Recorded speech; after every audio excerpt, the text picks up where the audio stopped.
बिस्मिल्लाहिर्रहमानिर्रहीम। अस्सलाम वालेकुम नाज़रीन, मैं हूं सैयद अनवारुल हसन और आप देख रहे हैं प्रोग्राम सच तो यह है पीटीवी न्यूज़ इस्लामाबाद स्टूडियो से। नाज़रीन, ईरान और इसराइल में कशीदगी तीसरे दिन में दाखिल हो गई है और इस दौरान दोनों ममालिक की जानिब से एक दूसरे पर हमले किए जा रहे हैं। ईरान ने बैलिस्टिक और हाइपरसोनिक मिसाइल से हैफा और तेल अवीव पर हमले किए और उनकी जो रिफाइनरी है उसको नुकसान पहुंचाया और दीगर जो आम अहदाफ है उनको भी निशाना बनाया गया। और अब तक की इत्तलात के मुताबिक इसराइल के 14 अफराद मारे गए हैं जबकि 100 से ज्यादा जख्मी हैं। दूसरी जानिब इसराइल की जानिब से भी ईरान पर जो मिसाइल अटैक्स हैं, क्रूज मिसाइल अटैक्स, उनका सिलसिला जारी है। जो तवानाई की तनसीबात हैं, ईरान की गैस फील्ड हो, उनकी ऑयल फील्ड हो, उसको निशाना बनाया गया है। और जो अरब मीडिया है वो ये रिपोर्ट कर रहा है कि हज़रत इमाम रजा अलैहिस्सलाम का जो मज़ार है मशहद ईरान में, उसके करीब भी हमला किया गया है। ईरान की जानिब से जो ईरान के वज़ीर ख़ारिजा हैं अब्बास इराक्ची, उन्होंने आज गैर मुल्की सफ़ीरों से बातचीत करते हुए कहा कि ईरान जो जवाबी हमले कर रहा है वो बैनुल-अक़वामी कानून के तहत इसे इजाज़त देता है, यूएन का चार्टर का आर्टिकल 51, कि वो अपने हक के दिफा को इस्तेमाल करे। उन्होंने कहा वो जंग नहीं बढ़ाना चाहते, लेकिन अगर ईरान पर हमले जारी रहे तो जंग का दायराकार वसी हो सकता है। जंग की बातें जहां चल रही है वहीं पर डिप्लोमेटिक एफर्ट भी पूरी तरह इस वक्त जो है वो जोरों शोरों से जारी है। अमेरिकी सदर डोनाल्ड ट्रंप का बड़ा अहम बयान सोशल मीडिया पे आया है जिसमें उन्होंने इस बात का अयादा किया है कि वो ईरान और इसराइल के दरमियान अमन मुआहदा कराने के हवाले से पुरअज़म है। उन्होंने कहा कि वो इसको यकीनी बना सकते हैं जैसे उन्होंने भारत और पाकिस्तान के दरमियान अमन मुआहदा कराया। उन्होंने कहा कि इस वक्त बहुत सी फ़ोन कॉल्स चल रही हैं, बहुत से राब्ते हो रहे हैं और मशरिक़ वस्ता को वो दोबारा से अजीम बनाएंगे। ये एक अहम बयान है इस पर्सपेक्टिव में, क्योंकि सऊदी वली अहद शहजादा मोहम्मद बिन सलमान साहब की जब कल ईरान के सदर से टेलीफोनिक गुफ्तगू हुई, जहां उन्होंने ईरान की जो खुद मुख्तारी है उसको पामाली पर इसराइल की मुजम्मत की, वहीं उन्होंने ये कहा अपनी टेलीफोनिक गुफ्तगू में कि इसराइल की कोशिश है कि इस जंग को तूल दे, इसको बढ़ावा दे ताकि किसी तरीके से अमेरिका को घसीटा जाए। तो इस तनाज़र में अमेरिकी सदर का ये जो हालिया ताज़ा बयान है ये अहमियत का हामिल है। इस पर हम सब जरूर गुफ्तगू करेंगे। फिर आपको ये भी बताते चलें कि जो पाकिस्तानी ज़ायरीन मौजूद हैं ईरान में, उनके इनखला के हवाले से भी अहम पेशरफ्त हुई है। नायब वज़ीर आज़म और वज़ीर ख़ारिजा सेंटर इसहाक डार साहब ने बताया कि 450 जो ज़ायरीन थे उनका इनखला मुकम्मल कर लिया गया। जब तलबा पढ़ रहे हैं ईरान में उनका इनखला भी किया जा रहा है। तो इस पर्सपेक्टिव में आज हम तीसरे रोज भी इस अहम इशू पे गुफ्तगू करेंगे। मशरक़ वस्ता में जो जारी जंग है इसके रीजनल सतह पे, आलमी सतह पे और पाकिस्तान के हवाले से, चूंकि हमारा नेक्स्ट डोर नेबर ईरान, क्या मुमकिन असरात मुरतब हो सकते हैं, उसके लिए बड़ा पर्टिनेंट पैनल हमारे साथ मौजूद है। मैं उनका बहुत मशकूर हूं कि इस्लामाबाद स्टूडियोज में हमें ज्वाइन कर रहे हैं air marshal retired Saeed Mohammad Khan sahab. आप फॉर्मर एम्बेसडर भी हैं, सीरिया में पाकिस्तान के सफीर रह चुके हैं और ऑब्वियसली एयर मार्शल ने आपका बहुत शुक्रिया सर प्राम सर वक्त देने का। हमें ज्वाइन किया नासिर अली खान साहब ने, फॉर्मर एम्बेसडर है, उनके हम निहायत मशकूर हैं कि he has made it to our studios. Nasir sahab आपका बहुत शुक्रिया। और स्काइप वीडियो लिंक पे, बल्कि जूम वीडियो लिंक पे हमारे साथ मौजूद है lieutenant general retired senator Abdul Qayyum sahab. Sir आपका बहुत शुक्रिया फॉर ज्वाइनिंग अस। तीनों मेहमानों को फॉर्मल वेलकम। मैं एयर मार्शल साहब आपसे गुफ्तगू का आगाज करना चाहूंगा। एक तरफ तो जंग जारी है और आप चूंकि एयर मार्शल हैं तो ज्यादातर ये फिजाई जंग ही चल रही है। Cruise missile, ballistic missile, supersonic missile जो हैं वो एक दूसरे पर दागे जा रहे हैं। सर उस हवाले से भी बताइएगा। दूसरा, जंग के साथ साथ ये जो डिप्लोमेटिक एफर्ट चल रही है इस हवाले से आपकी क्या राय है? अमेरिकी सदर का ये बयान कि वो पुरअज़म है और ईरान और इसराइल में अमन मुआहदा यकीनी बनाने के लिए काम कर रहे हैं, आप समझते हैं कि it's a big news in the present context? मैं आपके दूसरे सवाल का पहले जवाब दे देता हूँ कि बिल्कुल अगर प्रेसिडेंट ट्रंप ने ये कहा है कि वो बीच में इंटरमीडिएटरी बन के इजराइल और ईरान के दरमियान एक पीस अकॉर्ड करा सकते हैं, तो इससे अच्छी खबर आज के दिन की और कोई नहीं है जी। लेकिन इस वक्त जो है ना, जो सबसे बड़ा इशू है वो ये है कि इजराइल और ईरान दोनों को जो लोग बीच में पढ़ रहे हैं उनके ऊपर इतना इत्मीनान नहीं है। रूसी सदर महल में पुतिन जो हैं उनकी भी गुफ्तगू तो हुई है। अगर प्रिंस मोहम्मद बिन सलमान जो है उन्होंने प्रो ईरानियन स्टेटमेंट दी है, ठीक है ना, तो इजराइल उससे खुश नहीं है। और अगर जब ईरान के ऊपर अटैक हुआ तो ईरान बिल्कुल इस चीज पे कन्विंस था कि हमें नेगोशिएशंस के बीच में इंटेंगल करके और जबरदस्ती इजराइल से हम पर अटैक कराया गया और हमें ऑफ गार्ड लिया। और ये ईरानी वजीर खारजा ने आज कहा, उन्होंने कहा कि आज मस्कत में छठा दौर होना था जो मनसूख हो गया है ईरान और अमेरिका के दरमियान देखिए, जौहरी और मुज़ाकरात। जो रीजन दिया जा रहा था कि ईरान जो प्रपोजल पेश किया जा रहा था ईरान उसको एग्री नहीं कर रहा था, तो ये तो कोई इतना बड़ा रीजन नहीं है, क्योंकि जब नेगोशिएशंस होती हैं तो आप एग्री करते हैं और डिसएग्री करते हैं, ठीक है ना। जो आप अगर हम वेपनरी की तरफ आए तो ये एक बड़ी क्लासिक जंग हो रही है, मेरे ख्याल दुनिया में पहली मरतबा एक ऐसी जंग हुई है कि डिफरेंट टाइप्स ऑफ वेपन्स एक दूसरे के खिलाफ इस्तेमाल हो रहे हैं। इजराइल प्राइमरीली अपनी एयरफोर्स के ऊपर रिलाय कर रहा है, जबकि ईरान जो है वो अपनी ground based SSM surface to surface missiles के ऊपर रिलाय कर रहे हैं जी। इजराइल को बहुत फख्र था अपने आयरन डोम के ऊपर, ठीक है ना, और ईरान जो है उसने क्या कहते हैं 2 नए सिस्टम्स जो अभी रिसेंटली उसने एक्वायर किए थे, S-300 और एक उसने अपना indigenous anti ballistic missile system बनाया था। ये एयर डिफेंस सिस्टम्स हैं जी, एंटी बैलिस्टिक मिसाइल सिस्टम्स इनको कहते हैं, ठीक है ना। तो ये उन्होंने बनाया था और ये अब एक दूसरे के खिलाफ टेस्ट हो रहे हैं और अब ये देख रहे हैं कि ये जंग कौन जीतेगा, बिकॉज ये जंग वेपन्स की है, वहां नर्व्स की भी है कि कौन अपने नर्व्स को होल्ड करेगा।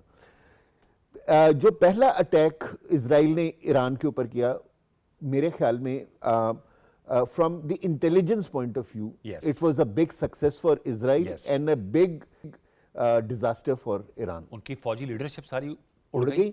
और देखिए ईरान के अंदर अगर उन्होंने एक ड्रोन बेस बनाया और ईरान के अंदर से ड्रोन्स उड़ाए और एग्जैक्टली उन जगहों के पर उन फ्लैट्स के अंदर उस लीडरशिप को हिट किया, तो ये तो बहुत बड़ा इंटेलिजेंस फेलियर था ईरान की तरफ से।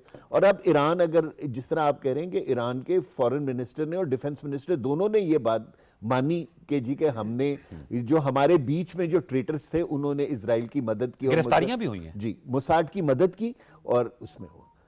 लेकिन जो एक यानी कि सरप्राइजिंग चीज थी वो ये थी कि with in 18 hours of Israel's attack with the complete military leadership of Iran gone, Iran ने अपनी पहली स्ट्राइक की और उन्होंने कोई 100 से लेकर 150 तक के मिसाइल्स चलाए जी। उन मिसाइल्स को रोकने के लिए इजराइल ने भी कोई 100 और 125 के करीब अपने इंटरसेप्टर्स या एंटी बैलिस्टिक मिसाइल्स चलाए, ठीक है। पहले दिन अगर आप ये देखें, आज तीसरी रात है, पहले दिन अगर हम कहें कि द मिसाइल्स का सक्सेस रेट 20-30% था, तो दूसरे दिन 50% ईरान का। और आज जब उन्होंने हाइपरसोनिक मिसाइल्स और हाइब्रिड ड्रोन्स इस्तेमाल किए हैं ईरान ने, तो द सक्सेस रेट ऊपर चढ़ता जा रहा है, मीनिंग देयर बाय कि जो anti ballistic missile system Israel के पास है वो, ठीक है ना, अब वो डिप्लीट होता चला जा रहा है टिल द टाइम अमेरिकन उनकी मदद को आए और अपने मिसाइल सिस्टम्स उनको दें ताकि वो उनको रिप्लेनिश कर सके। ना तो अगर ये इसी तरह चलता रहा तो 2-3 दिन के बाद Israel will be on the defensive and Iran will be on the offensive. Why? Because देखिए ईरान के पास तकरीबन 3000 एंटी बैलिस्टिक मिसाइल्स हैं और ये फिगर कोई ये नहीं है जो ईरान ने डिक्लेयर किया है, ये जो सेंटकॉम के कमांडर थे 2022 में जनरल मैकेंजी, ये फिगर उनकी तरफ से गिवन है कि इट इज 3 कि ईरान के पास 3000 प्लस वो है। तो आज तीसरा दिन है तो उन्होंने तो 500 मिसाइल अभी तक फायर नहीं किए, तो अभी तो 2500 मिसाइल उनके पास पड़ा हुआ है। ये आपने एयरबाशा से अहम नुक्ता उठाया। और उन्होंने जब हाइपरसोनिक मिसाइल इस्तेमाल किए, it is exactly the same जो हम लोगों ने इस्तेमाल किया था अगेंस्ट इंडियन S-400। अच्छा, ठीक है ना। अब what is a hypersonic missile? ये बताइए, मैं जनरल साहब के पास जाना है। अच्छा, a missile that travels more than at a speed of more than Mach 5 and above. अच्छा, अब वो इतना तेज होता है कि कोई भी, एक तो डिटेक्ट बहुत मुश्किल से होता है क्योंकि उसकी शक्ल ऐसी होती है कि वो स्टेल्थ टेक्नोलॉजी के बेसिस के ऊपर वो बना होता है। दूसरा, उसकी स्पीड ऑफ ट्रेवल इतना फास्ट होता है कि जो मिसाइल का एक मिसाइल लॉन्चर की कैपेबिलिटी होती है from detection to firing to impact, इस पूरे सीक्वेंस को अभी वो कंप्लीट ही कर रहे होते तो मिसाइल हिट कर जाते। ओके। और ये इनकी इंडिजिनस जो है मेकिंग है ईरान की, जिस मिसाइल हाइपरसोनिक की आप बात करें, आज हाइपरसोनिक है ना, जो उन्होंने खैबर शिकन जो आज मिसाइल लॉन्च के, ठीक। दैट इज द, और अब उन्होंने जो ये हाइब्रिड इस्तेमाल किए हैं ड्रोन्स इज अनदर, वो भी जब आप मौका देंगे तो आपको सेकंड स्पेल में आते हैं। जनरल क्यूम से सर मैं आपसे जानना चाहूंगा, जो एयर मार्शल साहब ने हमें बताया है और इन्होंने ईरान का जो जवाबी हमला है उसके हवाले से जो उसके जो टेक्निकल एस्पेक्ट है उसका अहाता किया, मैं आपसे जानना चाहूंगा क्या ये वजह है कि अमेरिकी सदर डोनाल्ड ट्रंप का ये जो अहम बयान सोशल मीडिया पे है उसकी ये वजह है कि वो कह रहे हैं कि जी इस पे डिप्लोमेटिक एफर्ट चल रही हैं और वो ईरान और इसराइल के दरमियान मुआहदे को, अमन मुआहदे को यकीनी बनाएंगे, that is the big reason जो ईरान का जवाबी रद्द अमल आया? देखें, ये बात तो बिल्कुल सच्ची है कि अगर अमेरिका न चाहे और उसकी बैकिंग ना हो तो देयर इज़ नो क्वेश्चन कि इजराइल वो करे जो वो कर रहा है। देयरफॉर ये एक रियलिटी ऑन ग्राउंड है कि Israel is a proxy of United States of America और India is a proxy of Israel, और दोनों के टारगेट्स जो हैं, जहाँ इंडिया इज़ टारगेटिंग पाकिस्तान वहाँ इजराइल इज़ टारगेटिंग बोथ, और उसको हाइड भी नहीं कर रहे। वो नेतन्याहू कह रहा है कि ये दो ही दुश्मन हैं, और उसने ये भी कहा है अगले दिन कि हमारी सबसे बड़ी मिस्टेक है जो पाकिस्तान को हमने न्यूक्लियर बनने दिया है, हम इसको। और मैं उस वक्त GHQ में 80s में मिलिट्री ऑपरेशन डायरेक्टरेट में था जब इनकी एक अटैम्प्ट हो रही थी और उसको फाइल किया गया, और कई अटैम्प्ट्स इनकी हुई हैं कि काहुटा के ऊपर अटैक करना और इधर उधर। तो एक तो ये तो देयरफॉर जब प्रेसिडेंट ट्रंप कोई स्टेटमेंट देते हैं ना, तो और वो ये कहते हैं कि मैं सीज फायर कराना चाहता हूँ, तो we take that with a pinch of salt.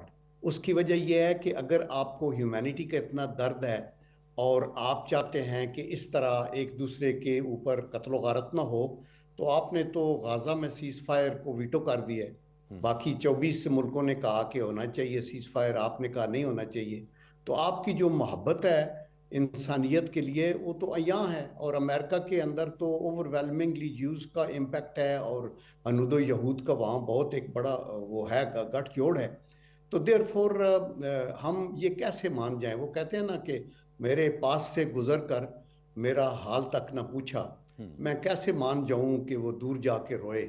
आप ये देखिए कि इंडिया के साथ भी जब ये बात हुई तो उन्हें पता था कि इंडिया अभी बिल्कुल अपने नीज पे आ गया है, 5 जहाज 6 गिरने के बाद, तो उस वक्त है। और अभी भी अगर ईरानियन की response better than what they expected हुई और इजराइल डिफेंस पे गया और उसका आर्सेनल किसी लिहाज से कमी की तरफ जा रहा है, तो और नुकसानात हो रहे हैं और वो ऑब्जेक्टिव हासिल नहीं कर पा रहा कि ईरान के न्यूक्लियर जो प्रोग्राम है उसको बिल्कुल टोटल डिस्ट्रॉय कर दे। सम पीपल से कि वो डीप अंडर द ग्राउंड है और उसको वो नहीं कर सकते, और अगर वो डिले हुआ भी तो फ्यू वीक्स और फ्यू मंथ्स की बात होगी। तो अगर ये ऑब्जेक्टिव अचीव नहीं होगा तो सीज फायर ही एक वे आउट है। बट द फैक्ट रिमेन्स कि इजराइल की जो है एम्बिशंस वो ग्रेटर मिडल ईस्ट की हैं, और इंडिया जो है वो अपने आप को साउथ एशिया तो दूर की बात, वो तो मिनिमम है, वो तो वर्ल्ड पावर के ख्वाब में था और उसको अपनी एरोगेंस का जो जवाब मिला है। तो ये सिचुएशन है, और इसलिए अभी ये जो डिप्लोमेटिक एफर्ट्स हो रही हैं ये अपनी जगह हैं, लेकिन दी पॉइंट इज आपके पास यूनाइटेड नेशन का एक फोरम है। यूनाइटेड नेशन का चार्टर तो ये कहता है कि किसी भी मुल्क के ऊपर हमला तो दूर की बात है, अगर आपका कोई ऐसा स्टेप हो जो वर्ल्ड पीस को थ्रेटन भी करे, तो इवन देन आपके पास वो उनका चार्टर के आर्टिकल 6-7 वो कहते हैं कि पहले उसको डिप्लोमेटिक जो है प्रेशर डाला जाए कंट्री पे।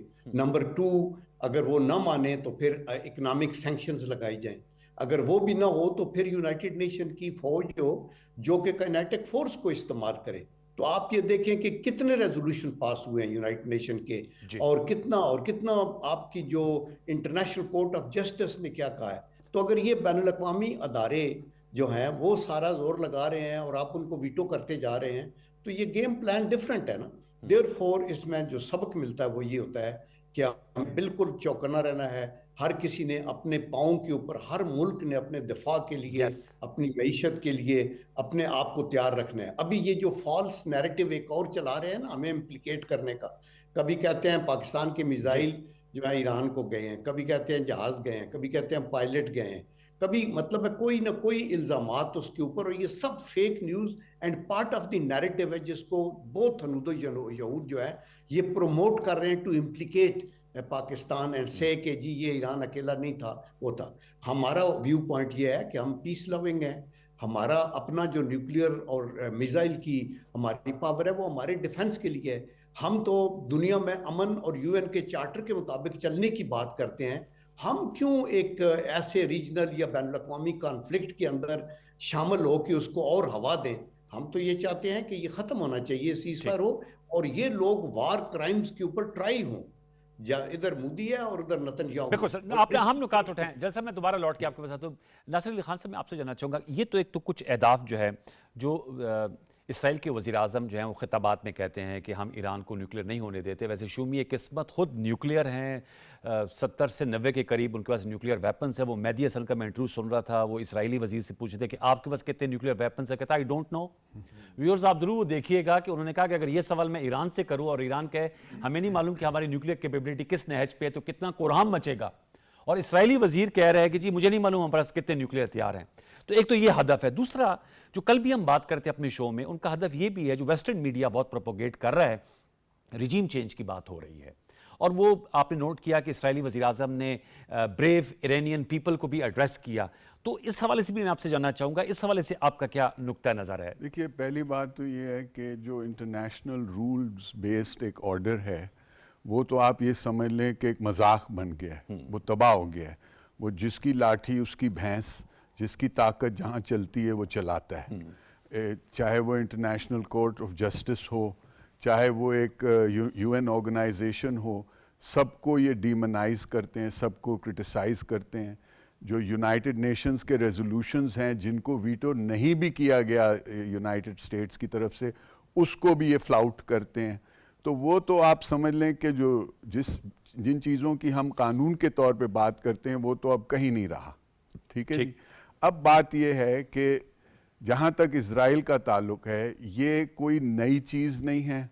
उन्होंने कई दिहाइयों से ये फैसला किया है कि हमारे आसपास के कोई मुल्क जिनकी रेंज में, जिनके हदफ में हम आ सकते हैं, उनको आहिस्ता आहिस्ता हमने इतना पसपा कर देना है कि वो अपना सर ना उठा पाएं। अच्छा, इससे पीछे आप चले जाइए। जब ये बात होती है कि जी ये पीस की बात कर रहे हैं और इजराइल ने ये कर दिया और नेतन्याहू ने यूनिलैटरली बगैर अमेरिका को बताए ये कदम उठा लिया, तो ये भी एक तरह का मजाक है। जी बिल्कुल। क्योंकि मैं ये समझता हूँ कि जहाँ तक ये स्ट्रेटेजिक पॉलिसीज़ की बात है, यूनाइटेड स्टेट्स और इजराइल एक मुल्क हैं। यूनाइटेड स्टेट्स का या तो आप समझ लीजिए कि एक बेस है in the heart of the middle east, जिसके लिए वो उनको एक जैसे कि एक एयरक्राफ्ट कैरियर है उनका लैंड के ऊपर, समझ रहे हैं? तो दूसरी बात ये है कि वो कोई 3-3.5 अरब डॉलर हर साल मिलिट्री असिस्टेंस देते हैं इजराइल को। उसमें मज़े की बात यह है कि कटिंग एज टेक्नोलॉजी पे रिसर्च होती है, उससे वेपनरी और सिस्टम्स तैयार होते हैं, और ये सब पैसा जो अमेरिकन टैक्स पेयर देता है। इसका वैसे जिक्र हो रहा है, बहुत से अमेरिकन मिलिट्री कमेंटेटर्स भी कर रहे हैं, और वो फिर कि वापस ये हमारा टैक्स पेयर पैसों से जंग लड़ रहा है इसराइल। ना सिर्फ ये, वो जो टेक्नोलॉजी या वो इक्विपमेंट वहाँ प्रोड्यूस किया जाता है, हाई टेक इक्विपमेंट, वो टैक्स पेयर खरीदता है इनसे जी। वो इंडिया को भी जाता है, वो यूनाइटेड स्टेट्स को भी जाता है। तो एक तो ये बात है कि इन्होंने ये फैसला कर लिया, और एक ये डिज़ाइन आपको पूरा नज़र आएगा, चाहे वो इराक हो, चाहे वो लिबिया हो, चाहे वो सीरिया हो, इन सब को आप बिल्कुल पसपा कर दें। वही प्ले बुक है। अच्छा, फिर अगला जो उनका एक टारगेट था वो था ईरान। अब सबसे पहले इसी जंग के दौरान, गाजा की जंग के दौरान, उन्होंने जो सो कॉल्ड प्रॉक्सीज थी उनको आप समझ लिए कि इम्पोर्टेंट कर जी, दिया। हमास, हिजबुल्ला, हमास, उधर हूतीज में भी बहुत कम दम रह गया, हालांकि मैं समझता हूँ अब थोड़ा बहुत जो कुछ हरकत हो रही है वो उन्हीं की तरफ से हो और रही है। इन्होंने ये भी कहा इसराइल ने कि हमने जो हूतियों के चीफ ऑफ स्टाफ है उन पे भी हमला किया है। जी जी जी जी। अच्छा, फिर जो जंग का एक पैराडाइम है ना, वो पूरा का पूरा बदल चुका है। टेक्नोलॉजी जो Yes. है, या जैसे इंडिया की जंग के साथ हमने एक मल्टी डोमेन एक अप्रोच लिया था, उसमें इतनी हाई टेक चीज़ें आ गई हैं। मैं वो इस पॉइंट ऑफ व्यू से बात कर रहा हूँ कि जैसे इज़राइल के पास जो इंफॉर्मेशन अवेलेबल होती है वो सिर्फ ह्यूमन इंटेलिजेंस नहीं है। वो अगर आप सी बेस्ड केबल्स हैं मिसाल के तौर पे, अमेरिका ने पूरे मुल्क पूरी दुनिया में जहाँ जहाँ सी बेस्ड केबल्स हैं जिनमें इंफॉर्मेशन जाती है, ठीक। वहाँ वहाँ उसको स्प्लाइस करके उसको सीक्रेटली उसमें उसको टैप करते हैं। ठीक। फिर सुपर कंप्यूटर्स ऐसे होते हैं जो हमारी आपकी बात, हर अमेरिकन सिटीजन की बात, चीनियों की बात, रूसियों की बात, हर चीज़ वो सुनते हैं, उसको एनालाइज करते हैं, उसमें की वर्ड्स होते हैं। तो मतलब इंटेलिजेंस, मेरा कहने का मतलब बहुत ही आगे चला गया है। एग्जैक्टली। अच्छा, अब इंटेलिजेंस के पॉइंट ऑफ व्यू से मैं आपको जो इंडिया और इजराइल का नेक्सस है, अभी 73 लोग उन्होंने पकड़े हैं जिनमें इंडियंस मौजूद हैं जो ईरान में स्पाई कर रहे थे। बिल्कुल, ईरान में स्पाई कर रहे थे। तो ये एक पूरा नेक्सस है। अब आपका सवाल ये था कि Regime change। क्या वो रिजीम, हाँ, रिजीम चेंज से उनको कोई खास मकसद नहीं है। ये पहलवी साहब को इधर उधर दिखाना वो दोबारा और ये post शुरू करना कर दिया अच्छा, उन्होंने क्योंकि देखिए X पे आके। हाँ, दो चीजें इस वक्त उनका मकसद ये है कि जो न्यूक्लियर प्रोग्राम है उसको इस हद Blind। तक आप पीछे कर दें कि उसके बाद ये इस काबिल ना रहें। ठीक है, अब आप आ जाइए इन दो एडवर्सरीज को देखिए। इजराइल का टोटल एरिया जो है वो ग्रेटर लॉस एंजलिस के बराबर है। अच्छा, आप समझ सकते हैं। जी। टोटल पॉपुलेशन कोई 7 मिलियन है, जैसे कराची का कोई मोहल्ला हो। इनकी पॉपुलेशन जो है कोई 70-80 मिलियन है। ईरान की, और जो इनकी स्ट्रेटेजिक डेप्थ है, वो बहुत ज्यादा है। ये जो इनका साइज है, ये पाकिस्तान से दुगने से भी ज्यादा है। तो अब आप सोचें कि आप रिजीम चेंज अगर करना चाहते, जो मैं नहीं यकीन कर रहा हूं, ये सब मेरे लिहाज से ये स्मोक स्क्रीन है। ठीक है, इसलिए कि वो ये चाहते हैं कि शायद अगर कोई अंदर से कोई ऐसी फूट पड़ जाए मूवमेंट तो निकले उसको बढ़ावा दे दे। तो क्योंकि देखिए, आप पहले तो अपनी एयर सुपीरियॉरिटी के साथ एक मुल्क को डैमेज करते हैं इस हद तक कि वो लड़ने के काबिल ना रहे। उसके बाद आपको लैंड फोर्सेस लेके अंदर घुसना होता है, वहां पे असल प्रॉब्लम आता है। लोकल पॉपुलेशन अगर आपके साथ नहीं है, वो जंग आप हरगिज नहीं जीत सकते। और जहां तक ईरानी कौम का ताल्लुक है, आप जो मर्जी कह लें, 1979 से ये वहाँ पे हुकूमत कायम है। उनकी ऑपोजिशन भी है, लोग नाखुश भी हैं, लोग बाहर भी जाते हैं, लेकिन जो ओवरवेलमिंग मेजॉरिटी है, ना सिर्फ वो इनको एक्सेप्ट करती है, बट जब ऐसी आफत आती है तो उन सब में एक एका होता है, उनमें एक रिजिलियंस है। ये बात आपने जब इराक की ईरान की जंग हुई थी उस तो वक्त वहां आपने देखा, उसमें भी जो है वो पूरी पुष्पनाई हासिल थी अमेरिका को इराक की। आपने अहम नुकात उठाए। यार माशा साहब, मैं जानना चाहूंगा कि इसराइली वजीर दिफा ने कहा कि हमारे पास लंबी फहरिस्त है जो हमारे अहदाफ हैं ईरान में। आप किस तरह इसको देखते हैं? मतलब उन्होंने देखें उनकी तवानाई के तनसीबात को हिट किया है, फिर साथ में जैसे हमने कहा कि उनकी लीडरशिप को, जो फौजी लीडरशिप है, उसको निशाना बनाया। पहली दफा अनप्रेसिडेंटेड है कि न्यूक्लियर फैसिलिटीज को जाकर अटैक किया। ये कभी भी आज तक नहीं हुआ, न्यूक्लियर फैसिलिटीज को अटैक किया। और हूती के जो चीफ ऑफ स्टाफ हैं, अब मैं जैसे बताया कि अरब मीडिया रिपोर्ट कर रहा है कि जो मुकद्दस मुकामात हैं उनके करीब हमले कर रहे हैं। तो इसको किस तरह आप एनालाइज करेंगे? देखिए, हम मेरे ख्याल में इज़राइल जो है, अगर हम बिल्कुल डिस्पैशनेटली एनालाइज करें अभी तक उसकी एक्शंस को, तो नॉट मोर देन 33% वो अपने अहदाफ को हासिल कर सके। 33%। और मैं आपको उसकी वजूहत देता हूँ। देखिए, जब प्राइम मिनिस्टर नेतन्याहू ने अपने ये ऑपरेशन राइजिंग लायन का बताया था दुनिया को, तो उन्होंने अपने अहदाफ को बहुत क्लियरली डिफाइन कर दिया था। और उन्होंने कहा था कि हम ये अटैक इसलिए कर रहे हैं कि हम समझते हैं कि ईरान जो है is on the verge of making nuclear weapons, और हम उसको नहीं बनने देंगे। और हम ये अटैक इसलिए कर रहे हैं कि हम उनकी न्यूक्लियर फैसिलिटीज को डिस्ट्रॉय और ये काफी दिन जारी रहेगा, हफ्तों की बात जी। की है। तो उन्होंने ये अपना अहदाफ बता दिया कि जी कि हम ईरान की न्यूक्लियर फैसिलिटी को डिस्ट्रॉय करना चाहते हैं। उसके लिए उन्होंने जब पहले दिन 3 मेजर आप कहें कि टारगेट्स अब आइडेंटिफाई किए। पहला मिलिट्री लीडरशिप एंड साइंटिस्ट, ये एक थे जी। दूसरा था कि जो उनकी सरफेस टू सरफेस मिसाइल्स की प्रोडक्शन कैपेबिलिटी थी उसको उन्होंने डिग्रेड करने की कोशिश की, और तीसरा उन्होंने nuclear weapon sites, nuclear enrichment sites को उन्होंने डिस्ट्रॉय करने की कोशिश की। इसमें से वो सिर्फ अपने पहले अहदाफ को अचीव कर सके, ना वो एसएसएम्स की फैसिलिटी को डिग्रेड कर सके, और ना ही वो न्यूक्लियर एनरिचमेंट प्लांट्स को उस लेवल पे डिग्रेड कर सके कि जहां आप कहें कि ईरान उस फैसिलिटी को अवेल नहीं कर सकता। अच्छा। अगर आप सरफेस के ऊपर वाली बिल्डिंग्स होते हैं तो वो कौन सी इतनी बड़ी बात है। लेकिन हमारे शो में आए थे खालिद चिश्ती साहब, एयर कमांडो रिटायर, उन्होंने कहा कि लगता है ऐसे क्योंकि उन्होंने बंकर बस्टर्स मिसाइल भी मारे हैं। अगर मारे भी हैं तो they have been unsuccessful. Okay, ठीक है ना। देखिए क्योंकि इंटरनेशनल एटॉमिक एनर्जी कमीशन कह रही है कि जी कि कोई ताबकारी नहीं हो रही।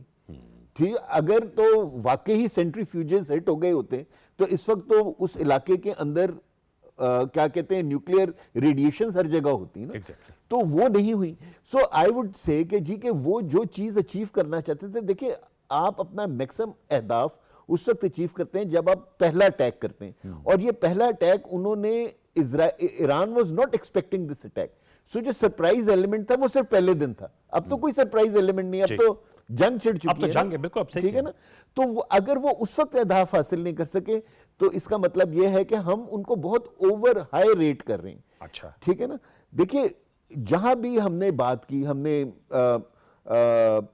राफेल्स की बात की, हमने F-35 की बात की, आप मुझे बताइए कि ये इससे पहले कभी ये जहाज इस्तेमाल हुए हैं किसी कॉन्फ्लिक्ट में, एक ऐसी एयरफोर्स या ऐसी मुल्क के खिलाफ जिसके पास इक्वल कैपेबिलिटी हो? जब इक्वल कैपेबिलिटी के मुल्क सामने आए तो ये भी उसी तरह गिर रहे हैं जैसे दूसरे जहाज गिर रहे हैं। Very important point.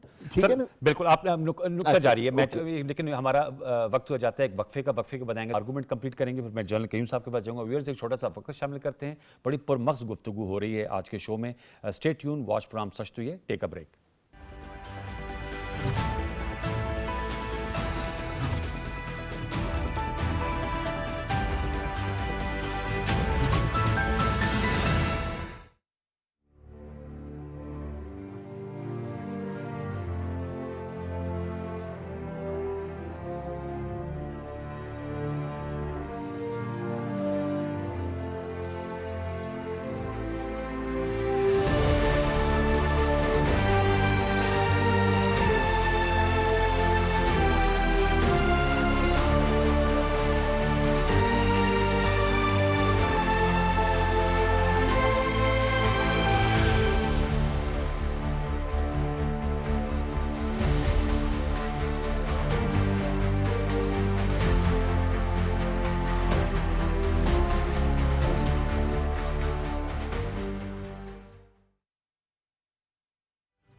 जी welcome back viewers. Air marshal साहब अपना आर्गूमेंट मुकम्मल कीजिएगा।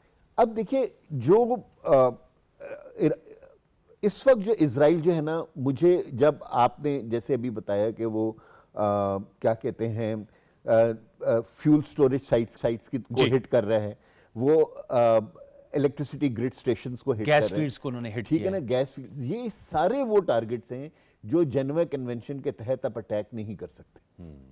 ठीक है ना, क्योंकि ये they are not military targets. Okay, ठीक है ना। आप इसी तरह न्यूक्लियर एनरिचमेंट प्लांट्स को हिट नहीं कर सकते, क्योंकि ये अगर गॉड फॉरबिड अगर ताबकारी फैल जाए तो ना सिर्फ उस मुल्क के लिए खतरा है, वो तो पूरी दुनिया के लिए खतरा हो जाएगी। मैं चाहूंगा आपकी इजाजत से जनरल क्यूम सर, मैं आपसे जानना चाहूंगा, आप किस तरह देख रहे हैं, आप तवील कॉन्फ्लिक्ट देख रहे हैं, या आप समझते हैं जो अमेरिकी सदर डोनाल्ड ट्रंप ने कहा है और रशियन प्रेसिडेंट व्लादिमीर पुतिन साहब की भी गुफ्तगू हुई अमेरिकी सदर से, फिर सऊदी वली अहद की ईरान के सदर से बात हुई है, इस्लामी वज़राए ख़ारजा कॉन्फ्रेंस भी OIC होने जा रही है जिसमें पाकिस्तान भी शिरकत कर रहा है, आप समझते हैं कि डिप्लोमेटिक एफर्ट जो है वो प्रिवेल करेगी या ये कॉन्फ्लिक्ट चलेगा? क्योंकि अगर ये कॉन्फ्लिक्ट बढ़ता है तो ये इसका फैलाव से दीगर ममालिक भी शामिल हो सकते हैं, इसका भी खदशा का इजहार किया जा रहा है। या देखें, डिप्लोमेटिक एंडेवर्स तो अपनी जगह हमेशा काबिल तारीफ ये स्टेप है, ये होना चाहिए। लेकिन जैसे पहले कहा गया, एम्बेसडर साहब ने भी फरमाया कि इसमें सिंसेरिटी नहीं है, हर मुल्क अपने अपने इंटरेस्ट को देख रहा होता है। मेरे ख्याल है जंग को जो सीज फायर होगा उसका सारा दारोमदार ईरान की रिजिलियंस के ऊपर है, और हाउ स्विफ्टली ये रिप्लाई करते हैं और उनको नाको चने चबाते हैं, या उनको ये पता है कि जो अहदाफ उन्होंने रखे हैं क्या वो अटेनेबल ऑब्जेक्टिव्स हैं इसराइल के। अगर वो अटेनेबल नहीं है और जो कीमत अदा करनी पड़ रही है, जो पैनिक है उनके मुल्क में और जो डिस्ट्रक्शन उधर भी हो रही है, क्या वो कीमत अदा करने को तैयार हैं? क्या उनके पास इतना? तो ये चीज़ें हैं जो उसको देखेंगी। मसला ये है ना कि देखिए, जब 20वीं सदी की इब्तदा में जब ये टेंशन बढ़ी तो फर्स्ट वर्ल्ड वार हुई, तो उसमें कोई 2 करोड़ लोग लुकमा अजल बने, और ये सोचा गया कि आपके पास तो कोई इंटरनेशनल पीस कीपिंग का या कोई इस तरह का कॉन्फ्लिक्ट रेजोल्यूशन का हो, तो ये लीग ऑफ नेशन को बनाया गया फर्स्ट वर्ल्ड वार। और उसके होने के बावजूद और सारी जो यही हरकतें हैं जो आज हम डिप्लोमेटिक एफर्ट ऊपर से कर रहे हैं, अंदर से हल्लाशेरी भी दे रहे हैं और उनको कह रहे हैं कि वो लगाओ, और हमारे अंदर के मुद्दा और हैं, तो उस वक्त भी ये हुआ। तो सेकंड वर्ल्ड वार में 7 से 8 करोड़ लोग लुकमा अजल बने और न्यूक्लियर इस्तेमाल हुआ हिरोशिमा और नागासाकी पे, आपने देखा। अभी फिर यूएनओ वजूद में आ गई। यूएनओ की position it is neither here nor there. आपने उसके अंदर एक सिक्योरिटी काउंसिल बना दी, उसमें वीटो की पावर दे दी, आपने टोटली उसको टूथलेस कर दिया, और ये बड़े अदारों का।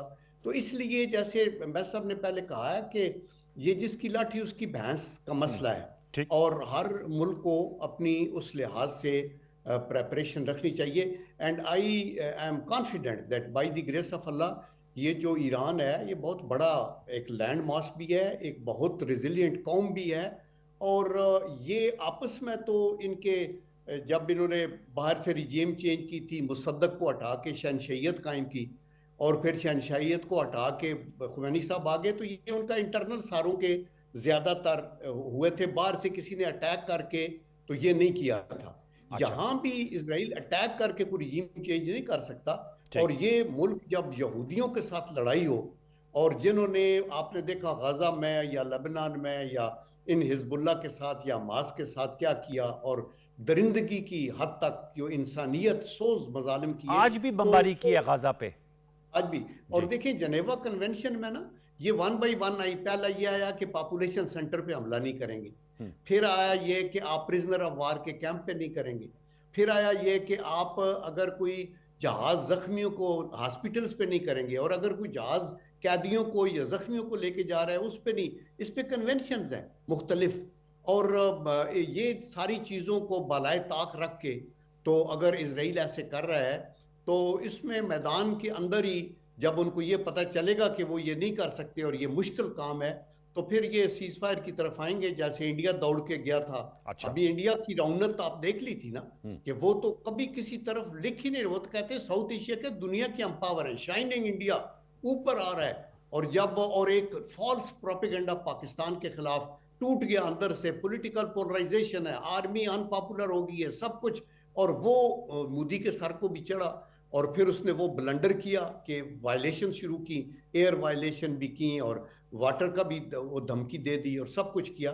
तो आपने देखा कि उसका रिजल्ट क्या हुआ। इसी तरह अगर ईरान ने अपने कार्ड्स ठीक खेले और अपनी स्ट्रेंथ के ऊपर जो इन्होंने, और एक और बात मैं ये बताऊं कि ईरान पहले दिन भी सरप्राइज नहीं हुआ। मैं एयर मार्शल साहब की सारी बातों से एग्री करता हूं, लेकिन मेरा एक हम्बल व्यू पॉइंट ये है कि ये तो इजराइल जो है, ईरान का जो न्यूक्लियर का वो एसेट्स हैं वो तो उनके निशाने पे हैं। एनी टाइम दे न्यू, ये डेकेड्स गुजर गए हैं कि वो तो उसको अटैक करना चाहते थे। सिर्फ जो गलती ईरान की हुई है, दे थॉट कि उनका अटैक सिर्फ इंस्टॉलेशन पे बेस्ड होगा, नॉट ऑन दी लीडरशिप। और सेकेंडली एक इंटेलिजेंस फेलियर भी है कि अगर आपकी विसिनिटी से वहाँ ड्रोन असेंबल हो रहे हैं और चढ़ रहे हैं, आपने वो प्रिकॉशन नहीं लिए अपने जो साइंटिस्ट का या अपनी मिलिट्री लीडरशिप का, तो मेरे ख्याल में इसका करना चाहिए। चूंकि दुश्मन को तो जहां मौका मिलेगा वो आपको डिमीन करने के लिए और आपको डिस्करेज करने के लिए और आपकी आर्म्ड फोर्सेस के हौसले को कम करने के लिए। लेकिन जो अफवाजें जो होती है ना आर्म्ड कॉन्फ्लिक्ट, उसके अंदर जो आपकी स्ट्रेंथ है वो आपकी विल टू फाइट से होती है, और विल टू फाइट की बेस है काज ऑफ वार। आप देखें कि ईरान को पता है कि हम यहूदियों के नीचे तो नहीं लग सकते, हम एक जिंदा कौम है, हमने अपना रुकना अपना करना, और वो जो रिजिलियंस है वो वेपन से ज्यादा इफेक्टिव होती है अल्लाह के करम से। और आई एम श्योर कि ईरान जो है इसमें सुरखरू होगा और इसराइल को इसको हजीमत उठानी पड़ेगी। नासिर खान साहब, मैं आपसे जानना चाहूँगा जो इंडो इसराइल नेक्सस है उसके हवाले से मैं आपसे सवाल ज़रूर करना चाहूँगा, क्योंकि पाकिस्तान ऑल आउट जा रहा है ईरान की सपोर्ट में। हमने कल वज़ीर दिफा ख्वाजा मोहम्मद आसिफ साहब का व्हीट हाउस पे बयान था।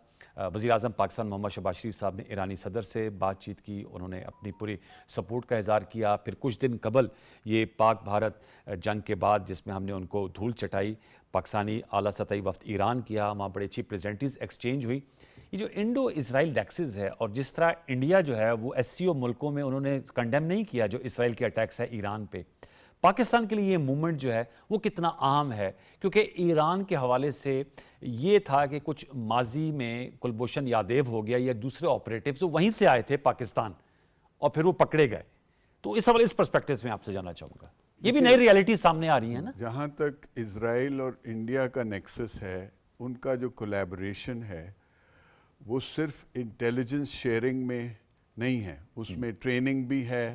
सेकंड या थर्ड लार्जेस्ट इक्विपमेंट सप्लायर है इंडिया को, और वहाँ पे जो बॉर्डर कंट्रोल की टेक्नोलॉजी है, सैटेलाइट इमेजरी शेयरिंग की टेक्नोलॉजी है, मोसाद और रॉ की जो कोलैबोरेशन है। अब मिसाल के तौर पे कतर में जो नेवल ऑफिसर्स पकड़े गए थे स्पाइंग करते हुए, आपको याद होगा कि कतर ने इंडियन नेवल ऑफिसर्स को अरेस्ट किया था स्पाइंग के लिए, और वो अपनी सीक्रेट्स जो हैं वो इजरायलियों को पास ऑन कर रहे थे।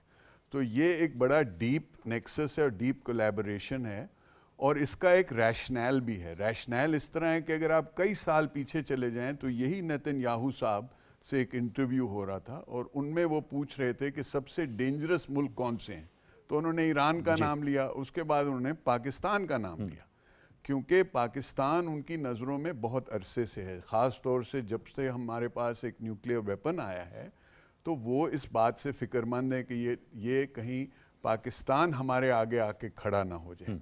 तो ये एक इसका ये रैशनल है। लेकिन इसके अलावा recently in the last I would say 10 years और सो US पॉलिसी भी बदली है कि इंडिया उनका एक स्ट्रेटेजिक एलाय बन गया। बिल्कुल जी, to counter the influence of China. तो इसमें फिर आप आते हैं तो और एडवांस टेक्नोलॉजीज आपके सामने आ जाती हैं। जैसे जैसे ये 5 आइज का कॉन्सेप्ट है, ये जो पहले 5 नेशंस थी वो अपनी डीप इंटेलिजेंस शेयरिंग करती थी, तो इसमें तो कोई शक नहीं है कि अगर अमेरिका भी उनको असिस्ट करना चाहे तो उनकी जो इंटेलिजेंस की रिसोर्सेज हैं और लेवल है वो कहीं ज़्यादा इसमें बढ़ जाता है जी। अब जहाँ तक पाकिस्तान का ताल्लुक है कि पाकिस्तान किस हद तक ईरान को सपोर्ट कर सकता है, मेरे ख्याल में मिलिटरीली तो सवाल पैदा नहीं होता। ईरान, मैं बड़ा खुश हुआ था ये देख के कि चीनी एफर्ट्स से ईरान और सऊदी अरेबिया के बीच में थॉइंग हो रही थी 2023 में, जो बिल्कुल जी हाँ दोबारा से एक तरह से ताल्लुकात जो इस्तेमाल हुए। तो पाकिस्तान का ये काम है कि इस किस्म के इनिशिएटिव्स को वो प्रमोट करे और इनकरेज करे, और जो हमारे गल्फ में और दोस्त हैं उनको ये बात समझाने की कोशिश करे कि उनको किस तरीके से मैनिपुलेट किया जा रहा है। ये जो इब्राहिम एकॉर्ड्स हैं, ये सारी चीज़ें लोगों को कंपेल किया जाता है कि जी आप इजराइल के साथ अपने ताल्लुकात नॉर्मलाइज कर लें, तो उससे ज़्यादा ज़रूरी उनके लिए ये है कि गल्फ़ में ईरान के साथ अपने ताल्लुकात नॉर्मलाइज करें, अपने इश्यूज़ को या तो रिजॉल्व करें या फिर कुछ हद तक बैक बर्नर पे रख के और कुछ कॉन्फिडेंस बिल्डिंग मेजर्स, कुछ ट्रेड और कॉमर्स और ये चीज़ें बढ़ाएं। ईरान में भी रियलाइजेशन अब पाई जाएगी कि पाकिस्तान, ईरान में वो कहते हैं ना, friend in need is the friend indeed. Iran, Bharat का चेहरा भी उनके सामने आ गया। In the past, that is also very important. Iran in the past has had a defense agreement with India. Yes. And Iran has been collaborating in the Chabahar port with the Indians to provide an alternative route कि वो Chabahar port में वहां से एक रास्ता लेके जाएंगे central Asia की तरफ। तो उनके थे ये सारी चीजें, और हमारे साथ वो चल रहे थे, ठीक ठाक ताल्लुकात थे। लेकिन वो बात जो एक जमाने में आपको याद होगा कि आरसीडी होती थी बिल्कुल, और भाईचारा होता था, यहां से लेके तुर्की तक हमारा एक बड़े प्लान्स थे तो मैं उस पर्सपेक्टिव से कर रहा था। जी हाँ। जी आप बात दूसरी मुकम्मल बात करें। ये है कि ना सिर्फ ये कि हमारा हमसाया और मुसलमान मुल्क बिल्कुल है, जी। हमारे मुल्क में भी ईरान के लिए बेपनाह सपोर्ट है, पब्लिक की सपोर्ट है। तो ये चीज़ बड़ी इंपॉर्टेंट है। लेकिन इसी पॉइंट ऑफ व्यू से मैं जो आना चाहता हूँ, आप इजराइल की बात कर रहे हैं और सीज फायर की बात कर रहे हैं। अब जो पब्लिक ओपिनियन है इजराइल के अंदर वो बदलता जा रहा है, क्योंकि कभी पहले ऐसे नहीं हुआ है। जब जो इनकी जंगें होती थी साइनाई में, या ये जो आपका गोलान हाइट्स और ये सब टैंकों की जंगें थी या आबादियों से दूर होती थी। अब पहली दफा पब्लिक ने देखा है कि ये तो हमारे सर पे आके गिर रही हैं चीजें। 1982 के बाद एयर मार्शल साहब जो इसराइल के शहर हैं वहां जाके बम गिरे हैं। जी, तो अब आप देख रहे हैं कि नेतन्याहू साहब उन खंडरात के सामने खड़े हैं, उनको हौसला देने की कोशिश अंदर छुप जाना, उनके कह रहे पीछे जो मेरे जो सुरंग है उसमें घुस जाए। वो जाके जो है वो उनको पंप कर रहे हैं कि जनाब आप लोग बड़े हौसले वाले लोग हैं और हमारा जो हदफ है वो बड़ा ही अजीम है और ये है और उसमें बड़े लोज भी आएंगे। जी हाँ, ये बिल्कुल झूठ पे मबनी है। जो उनके अजाइम थे वो बिल्कुल वाजे हो रहे हैं। और सबसे बड़ी जो उनकी तमन्ना थी वो ये कि हम अमेरिका को इन्वॉल्व कर लें इसके अंदर, ताकि उनके पीछे फिर पूरा वेस्टर्न। ये तमन्ना खत्म हो गई वैसे अमेरिका के लिए मुश्किल हो गया ना जी। अमेरिका शायद रिजेक्ट भी कर दी है जो अमेरिका के लिए इट इज नॉट पॉसिबल, क्योंकि अमेरिका के अंदर से भी आवाजें उठ रही है कि आप तो अमेरिकन फर्स्ट कहकर आए थे अमेरिकी सदर, ये ना इजरायली फर्स्ट है ना यूक्रेनियन फर्स्ट है, इट्स अमेरिका फर्स्ट। एम्बेसडर साहब ने जो बात की है, मैं उसमें सिर्फ एक चीज ऐड करूंगा कि शायद ये जो सब कुछ पिछले 3-4 दिनों में हुआ है, ये एक blessing in disguise for Iran and Pakistan both हुई है। ईरान को ये पता चल गया है कि इंडिया के जो इंडियंस हैं वो हमारे खिलाफ इजराइल के साथ मिलके हमारे खिलाफ जो है ना स्पियोनेज कर रहे थे। और ये जो मुसाड ने जो साइंटिस्ट और मिलिट्री लीडरशिप मारी है, इसमें जो बंदे पकड़े गए हैं, वो जो एक नेटवर्क तेहरान में पकड़ा गया, उसमें आधे से ज्यादा इंडियंस हैं। यस, ठीक है ना। सो ईरान को ये पता चल गया कि Indians are not reliable partners, क्योंकि उनकी लॉयल्टी सिर्फ हमारे साथ नहीं है, उनके हमसे ज्यादा लॉयल्टी इजराइल के साथ है। तो ये हमारे लिए एक ब्लेसिंग इन डिस्गाइज, मैं ये कह हमारे लिए ब्लेसिंग इन डिस्गाइज है कि हम अब दूसरा ये है कि अब हमारे लिए ये है कि अब अगर जिस तरह हमारी पॉलिटिकल गवर्नमेंट अपने कार्ड्स बड़े अच्छे तरीके से प्ले कर रही है कि ईरान ने जब हमारा इंडिया के साथ स्टैंड ऑफ हुआ, तो I think the first foreign minister जिसने इस्लामाबाद विजिट किया वो ईरान के फॉरेन मिनिस्टर, और हमारे फिर प्राइम मिनिस्टर गए, उनका शुक्रिया अदा, और हमारे आर्मी चीफ भी गए उनका शुक्रिया अदा करने गए। आयतुल्लाह खमेनी साहब से वफ्द की सूरत में पहली मर्तबा मुलाकात हुई। जो है ये ना, ये मौका है कि इंशाल्लाह जैसे ये जंग खत्म होती है कि ईरान और पाकिस्तान और अफगानिस्तान, इन तीनों का जो है ना अब एक पीसफुल अकॉर्ड बन जाना चाहिए, क्योंकि वहां पर भी अफगानिस्तान भी और जिस तरह हम कहते थे, हम हमेशा से कहते रहे कि जी के हमारी जो वेस्टर्न साइड है वो हमारा इलोंगेटेड बॉर्डर है, तो वैसे ही अब दोबारा होना चाहिए। ये जो बीच में 30-40 साल खराब गुजरे हैं, it is now time to reverse the tide now. Exactly, आप सही कह रहे हैं। तो आपने कहा to reverse the tide now, उसके लिए क्या कॉन्फिडेंस बिल्डिंग मेजर्स मजीद हो सकती हैं? देखिए, आपने ईरान की बात की, हमारा हमसाया अफगानिस्तान भी है। हम अफगानिस्तान के साथ हमेशा हेल्पिंग हैंड रहे हैं। हमने उनको इतना अरसा, मोर देन 3-4 डेकेड्स होस्ट किया है, अभी भी हम उनके होस्ट कर रहे हैं, लेकिन वो सरजमीन भी इस्तेमाल होती है और वहाँ पर भी इंडिया का फुटप्रिंट बहुत गहरा नज़र आता है। देखिए, जो मेरे नज़दीक जो सबसे स्ट्रॉन्ग रिलेशनशिप हो सकता है ना, वो इकोनॉमिक रिलेशनशिप हो सकता है। अगर जो कॉन्फिडेंस बिल्डिंग मेजर्स होते हैं ना, वो एक तो ये है कि आपको ऐसे चैनल्स बनाने पड़ेंगे both diplomatic and at governmental levels के, जी कि अगर कोई एक दूसरे के साथ मिसअंडरस्टैंडिंग होती है तो वो फौरन at the highest level clear हो जानी चाहिए। लेकिन अगर हम एक दूसरे के साथ ट्रेड शुरू कर देते हैं, हमारे इंटरेस्ट एक दूसरे के साथ इन्वॉल्व हो जाते हैं, तो फिर लड़ाई करना जरा थोड़ा सा मुश्किल हो मुश्किल हो जाता है। जाएगा। मैं जनरल क्यूम साहब से भी, lieutenant general retired general Qayyum साहब से भी क्लोजिंग कमेंट्स ले लेता हूं। जनरल साहब प्लीज सर, आप क्या कहेंगे इस डिबेट को वाइंड अप करने की तरफ हम जा रहे हैं। इंडिया इसराइल रिलेशनशिप और जो ईरान पाकिस्तान रिलेशनशिप, उसमें क्या नई जहद सामने आ सकती है? क्योंकि यहाँ यही बात हुई कि जो बहुत से उनके ऑपरेटिव्स गिरफ्तार हो रहे हैं वो रॉ और मुसाद के एजेंट्स हैं जो वहां पाए जाते थे ईरान में। देखें, इसमें कोई दो राय नहीं है। अगर ईरान को पहले यकीन नहीं था तो अभी आ जाना चाहिए। हमने तो कुलभूषण यादव भी ईरान के थ्रू ही बलूचिस्तान के अंदर आया था, तो उनकी सरजमीन वाज ए लॉन्चिंग पैड ये BLA के लिए भी और पाकिस्तान में मुसीबत क्रिएट करने के लिए।